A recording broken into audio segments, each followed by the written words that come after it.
pensando em dependência ou morte, pensando em dependência de Deus, uma das vezes que ele estava pastoreando a nossa congregação, que ele foi pastor por dois anos lá, na nossa congregação em Condados, de Condados para o mundo, ele desceu, foi lá em casa, e chegou lá em casa e falou assim: pastor, sabe aqueles dias que a gente está assim, né, meio triste, que a gente não tem nada para passar?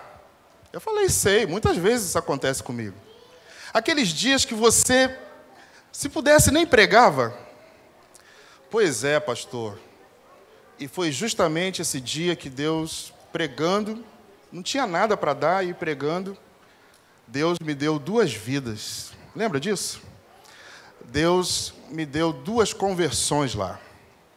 E aí eu virei para ele e falei assim: Manu, Deus é bom, a gente é que não presta. E ele guardou isso até hoje. Porque Deus é bom e a gente é que não presta. Quem pensa que faz alguma coisa no reino de Deus, ou quem pensa que converte pessoas no reino de Deus, está muito enganado com isso. Porque, na verdade, nós somos totalmente dependentes do Senhor. O tema lindo que vocês escolheram para esses 26 anos da igreja é a dependência de Deus, porque a igreja, no tempo do século 21, como Manu bem disse, a igreja está perdendo, cara, esse negócio de dependência. A igreja está muito independente, na verdade. Está perdendo a sua dependência. A igreja ouve mensagem, e eu louvo a Deus porque essa mensagem vai lá para a casa de vocês no meio da semana. A igreja ouve a mensagem, e a mensagem de uma forma mecânica, não de uma forma significativa. Pastor, como que eu entendo essa questão de forma mecânica e forma significativa? Fala para mim os meses do ano, por favor, até dezembro. Vamos lá, janeiro. Enquanto eu bebo água.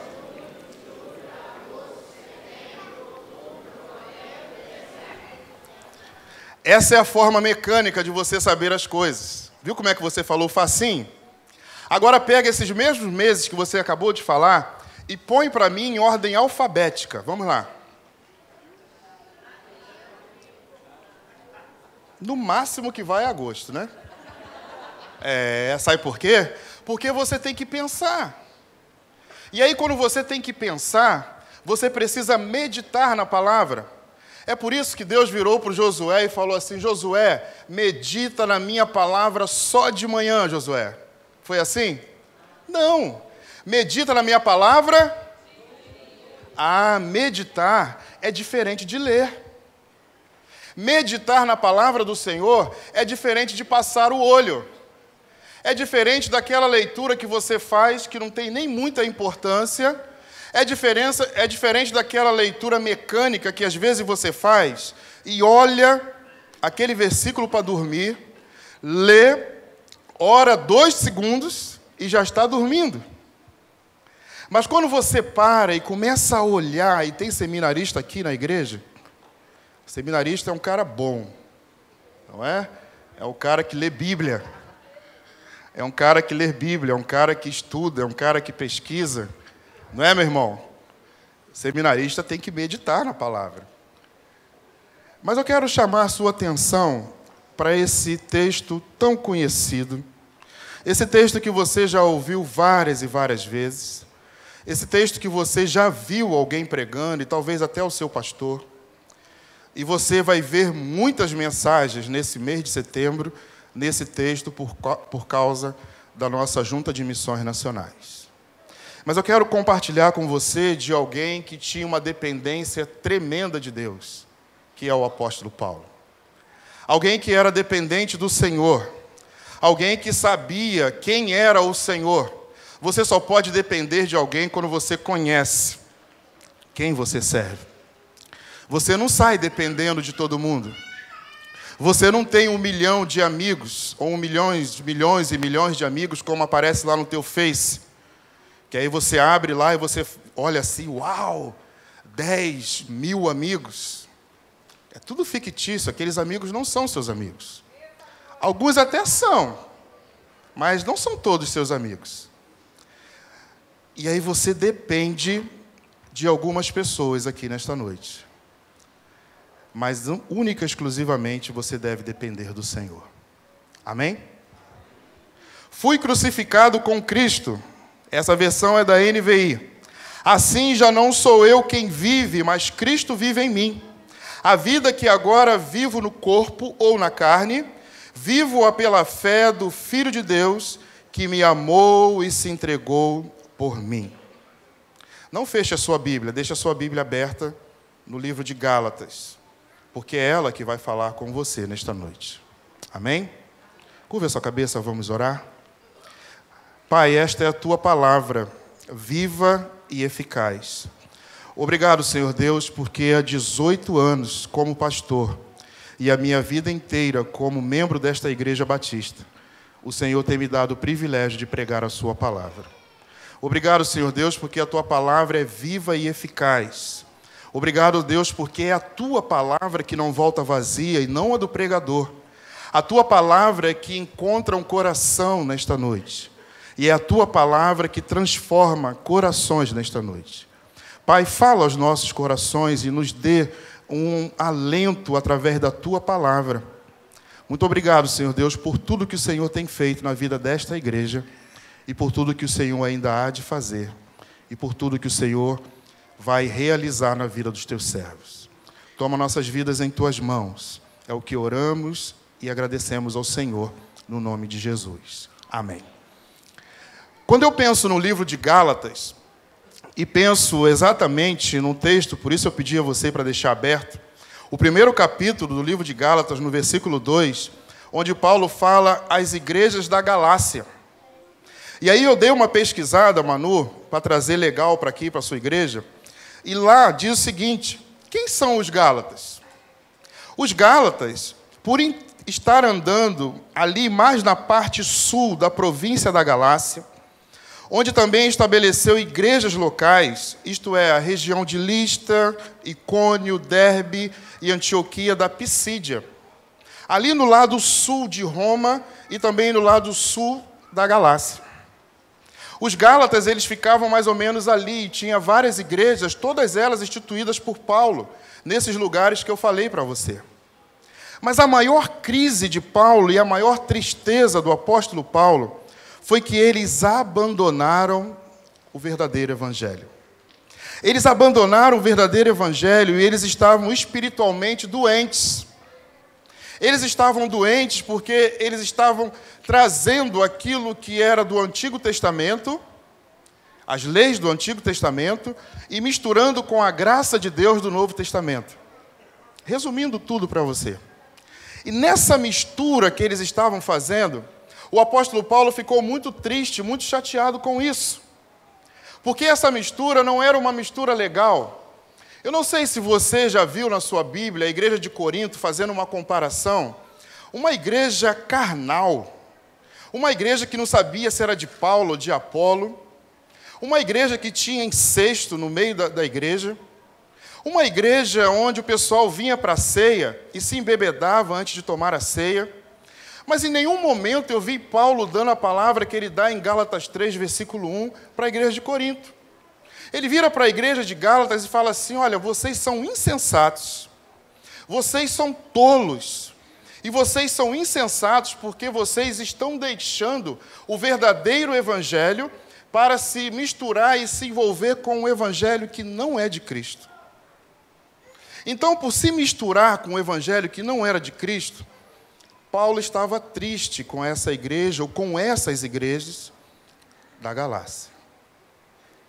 E ele então escreve para esta igreja, talvez assim com um pensamento de muita preocupação com aquilo que eles estavam vivendo nesta igreja. Como que está a vida da igreja?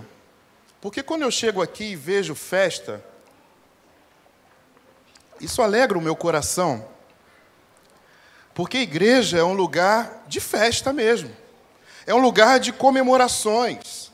É um lugar de homenagens, sim. É um lugar de muita alegria. A igreja é um lugar onde a gente deve estar com muita alegria. Eu louvo a Deus porque eu estou na igreja, e principalmente nessa denominação, a minha vida inteira. Você não tem noção do que eu conheço de igreja batista. Porque eu estou nessa igreja, eu sou do Rio de Janeiro, e estou nessa igreja a minha vida inteira. E eu já vi muitos momentos dessa igreja, eu já vi muitos momentos da nossa denominação. Já vi momentos tristes, já vi momentos de muita alegria, como esse de hoje. E um momento de aniversário é um momento muito bom, quando o Manu falou que eu ia pregar fechando esse aniversário. Parabéns para vocês. Que festa linda, festa de batismo, festa de pessoas. Mas eu quero chamar a atenção de tudo que está escrito no livro de Gálatas. É que a gente não pode negligenciar o Evangelho de Cristo Jesus. A sua dependência com o Senhor é uma dependência que pode gerar frutos de avivamento, e frutos positivos, e frutos de multiplicação, como aconteceu aqui. Mas o Oséias deixou bem claro ontem, eu estava acompanhando, porque o Senhor Jesus, ele está na videira, e nós somos os ramos. Os frutos e a multiplicação são apenas os resultados de uma vida em dependência com Deus. Eu peguei o que ele falou. E eu quero chamar a sua atenção, porque esse texto que nós acabamos de ler, eu ainda não comecei a pregar não, tá, gente? Esse texto que nós acabamos de ler é fruto de uma discussão. É fruto de alguém que estava batendo boca, literalmente. Sabe quem? Paulo e Pedro. Você já leu o capítulo 2 de Gálatas? Porque o Pedro, quando ele estava no meio dos gentios, sem os judeus, ele tinha uma postura. Mas quando ele estava longe, ou melhor, junto com os judeus, perto dos gentios, ele negligenciava os gentios. E o apóstolo Paulo, vendo isso, aqui em Gálatas, no capítulo 2, a partir do versos 11, o apóstolo Paulo, então, chama Pedro de hipócrita. É interessante quando você volta um pouquinho na sua Bíblia, ali no primeiro capítulo de Gálatas, no versículo 18, você vai ver que Paulo demorou 3 anos para conhecer Pedro. Foram 3 anos pregando, fazendo jornada missionária, anunciando o Evangelho. Em Gálatas 1,18 fala que depois de 3 anos, esse apóstolo Paulo tem o primeiro encontro com Pedro. E logo em seguida, então, eles começam uma discussão. Sabe por quê? Porque Pedro estava agindo de hipocrisia. Você conhece alguém que é hipócrita? Não fala, não. Nem olha. Você conhece gente que age com hipocrisia na igreja? Pastor, o que é hipocrisia? Hipocrisia é quando eu quero que você faça aquilo que eu não faço. Mas eu quero que você faça. E eu quero que você venha, e quero que você participe, eu quero que você se envolva com coisas que eu não estou me envolvendo. E o apóstolo Pedro, quando estava com o pessoal da circuncisão, sabe quem é o pessoal da circuncisão? Os judeus. Aí ele tratava mal os gentios. Mas quando ele estava longe de Tiago, quando ele estava longe da galera dos judeus, ele abraçava os gentios. Só que o apóstolo Paulo, vou falar bem baixinho para você, ele foi levantado para pregar o evangelho para os gentios. E ele, vendo essa postura de Pedro, mesmo conhecendo Pedro há pouco tempo, ele ficou irado com essa postura. E ele falou assim: olha, isso é hipocrisia, porque você está tendo 2 posturas. É muito mais importante, gerou o versículo de número 19, que eu quero ler com você. Capítulo 2 de Gálatas, versículo 19. Pois por meio da lei, eu morri para a lei, a fim de viver para Deus. Você pode repetir isso? Por meio da lei, eu morri para a lei, a fim de quê? De viver para Deus. No coração do apóstolo Paulo é muito mais importante ser dependente de Deus do que ser dependente dos homens. No coração do apóstolo dos gentios, que é Paulo, é muito mais importante obedecer a Deus e fazer a vontade dele do que fazer a vontade dos homens. Então, quando eu faço a vontade do Senhor e não estou de acordo com a vontade dos homens, eu estou agradando ao Deus que eu sirvo. Talvez seja por isso que eu estou na Igreja Batista de Meiaípe há 12 anos. E o Manu, que foi membro da Igreja Batista de Meiaípe, isso está sendo gravado, eles estão vendo também, sabe que a Igreja Batista de Meiaípe não é uma igreja fácil. Mas nós estamos ali porque nós estamos fazendo a vontade do Senhor. E o Senhor tem nos dado vidas. E o Senhor tem transformado pessoas. E o Senhor tem feito a obra dele de uma forma sobrenatural. Porque a obra dele não depende de você, cara. Ele usa você como instrumento para ser uma bênção na obra do Senhor. Há uma necessidade muito grande de eu ser dependente de Deus. E o apóstolo Paulo, então, ele entendeu isso e falou com Pedro de uma forma muito séria. Eu estou crucificado com Cristo, Pedro. Eu não tenho mais vida. A vida que eu vivia agora é uma outra vida. Eu estou crucificado com Cristo, isso significa que eu estou morto para a lei. A lei para mim morreu, eu fui crucificado com o Senhor. Você tem coragem de falar isso no século 21, que está tão ligado, tão atrelado a Cristo, que nada que acontece ao seu redor vai atrapalhar a sua fé com Cristo? Porque é uma palavra muito séria. E o Senhor Jesus, ele usa no livro de Lucas, Lucas escrevendo, aquilo que Jesus falou no capítulo 9 de Lucas, no versículo 23, o Senhor fala assim: olha, se alguém quiser vir após mim, tem que fazer o quê, igreja? Negue-se a si mesmo, mas o quê? Tome cada dia a sua cruz e siga-me. Você sabia que esse versículo de Lucas 9, 23, é o versículo mais difícil para a vida da igreja? Porque negar a si mesmo é algo de mais difícil para a gente fazer. Porque eu sou cheio de vontade, você também, eu não estou sozinho nessa. Nós temos muitas vontades, e em muitas e muitas vezes nós não queremos negar as nossas vontades. Mas o Senhor Jesus falou assim: se você quiser, você não é obrigado. Ninguém é obrigado a seguir a Jesus. Se você quiser seguir a Jesus, é necessário que você negue a sua própria vontade. Pastor, como está difícil para negar a minha própria vontade? Porque para eu negar a minha própria vontade, eu tenho que negligenciar algumas coisas, eu tenho que negociar algumas coisas. Eu tenho que renunciar algumas coisas para seguir a Cristo.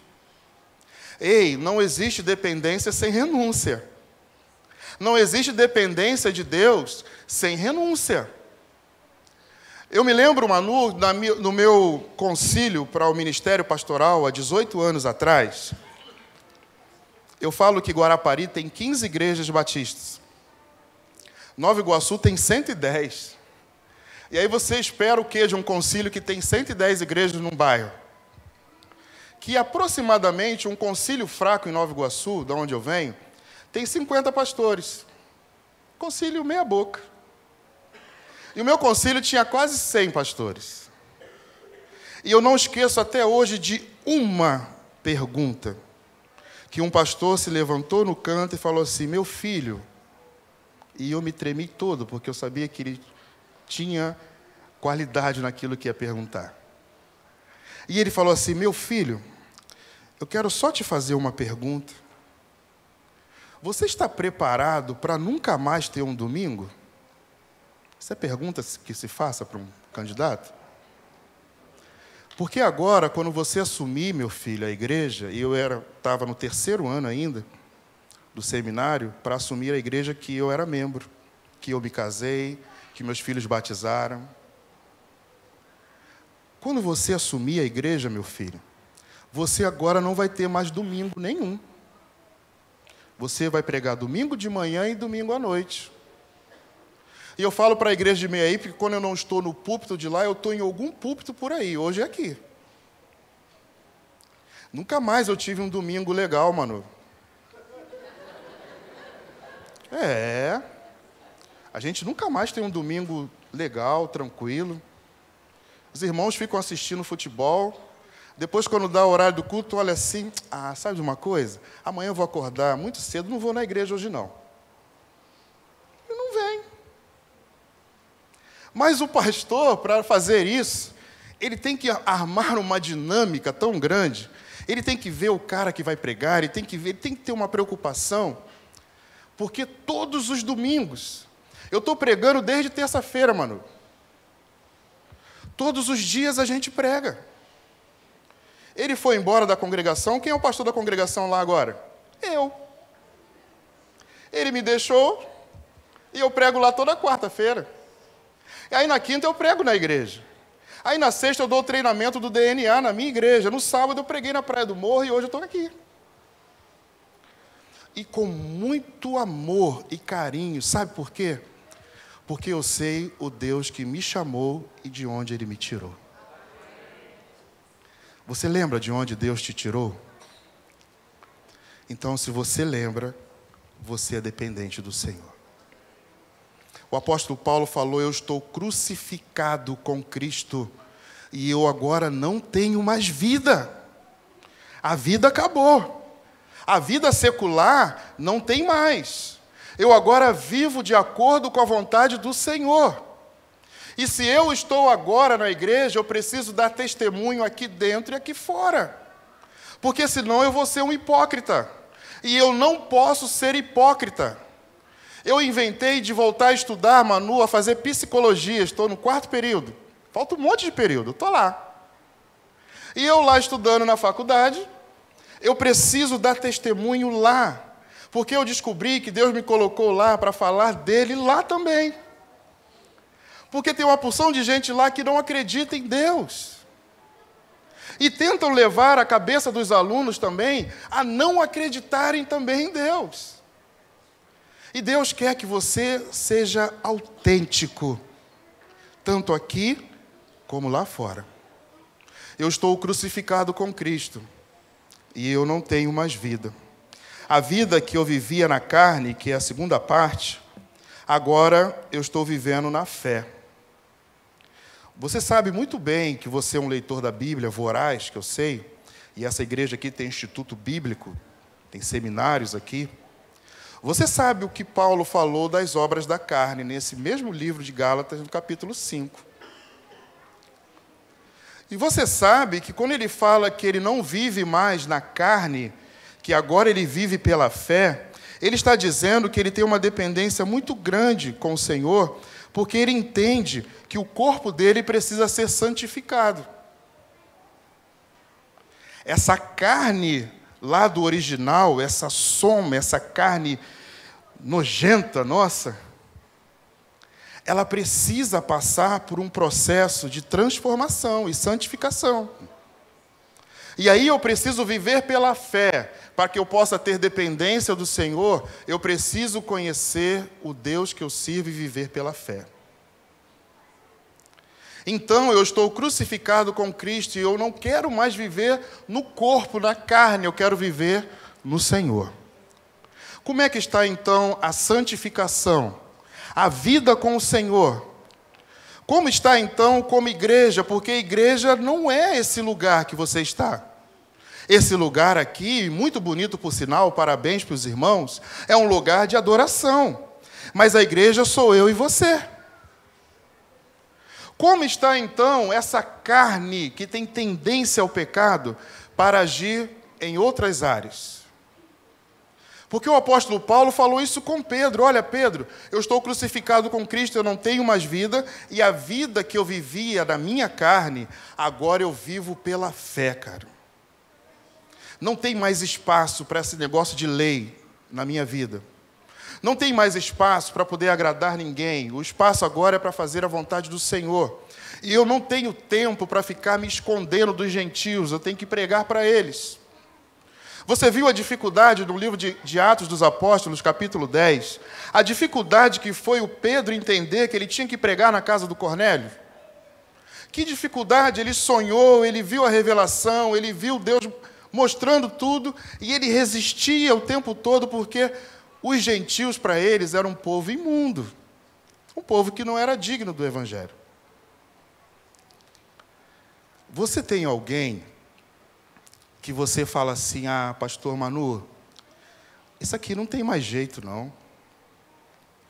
Não adianta pregar para ele, não.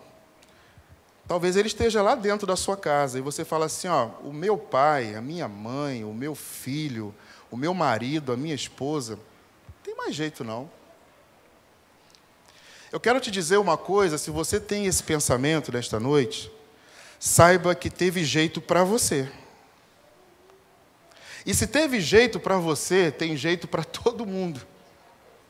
Porque eu e você somos assim tão ruins como os outros. E a gente então teve um jeito, alguém chegou para nós e falou do amor de Deus para nós. Alguém abriu a Bíblia para nós e falou da palavra do Senhor para nós. E alguém então modificou a nossa história, porque foi usado por Deus para falar. Eu louvo a Deus por esse pequeno grupo que multiplicou, Manu. E eu estava ali vendo você separando a Tati, separando ela, separando o pessoal.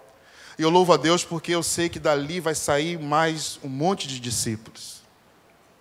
Eu louvo a Deus porque quando a gente se propõe e abre a nossa casa, quando a gente abre para falar, eu tenho falado isso direto na igreja, eu estou com todo esse tempo, Manu, pela manhã, com mensagens expositivas no livro de Atos dos Apóstolos. Só preguei o primeiro capítulo em 2 domingos, no livro de Atos. Então eu louvo a Deus porque eu sei que quando você abre a sua casa, se o Manu me convidar para cá, hoje eu estou vendo quatro casas. O dia que eu voltar a pregar aqui, eu quero ver 20, 30, 40 casas abertas. Para a honra e glória do Senhor Jesus. Porque Ele vai fluir aqui nessa igreja de uma tal maneira, porque você está abrindo a sua casa e está convidando pessoas. Isso demonstra que você é dependente do Senhor. As pessoas que são dependentes do Senhor sabem o Deus que sirva. Não aceite ninguém falar para você que você não é. Não aceite ninguém virar para você e falar assim, você não é nada nessa igreja. Você não depende de nada, você não depende de Deus. Não aceite isso. Porque Deus separou você para dar muitos resultados aqui neste lugar. E para ser dependente dEle. Para a honra e glória também dEle. A terceira e última parte desse versículo fala assim, porque Ele me amou, mesmo sem eu merecer. Ele me amou e se entregou por mim.